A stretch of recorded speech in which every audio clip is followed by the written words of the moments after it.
There was a terrible problem with AC systems in Honda Civic vehicles of the 10th generation, starting with 2016 and up to 2021 model year.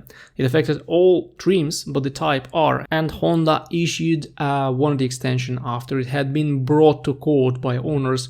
The TSB for this warranty extension is 19091, and you may check it out online. Please keep in mind that not all cars were affected. You will need to check the VIN on Honda's website to make sure your car is under extended warranty, or just check it with a local Honda dealership. The actual issue was that Honda decided to put another type of refrigerant when the car had already been engineered, and they got into trouble because after about 5 years, the condensers in the AC system started massively failing and leaking.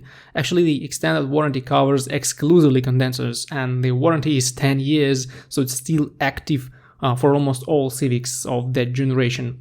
Now the problem is that a lot of dealers will charge you for inspection and then apply the TSB. This is not right. If the problem is with the condenser, all costs should be covered by Honda. No inspection fees should apply, and if you're asked to pay anything, just contact Honda USA as soon as possible.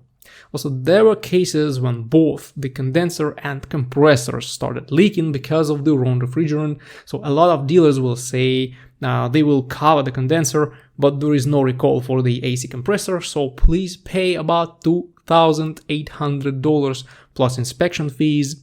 You will want to mention that there are a couple of class action lawsuits, and you may join one of them to get completely covered. Also, contact Honda in this case and let them know you're going to join a class action lawsuit on AC repairs. Alternatively, you may also try another dealership before you agree to pay any money at all.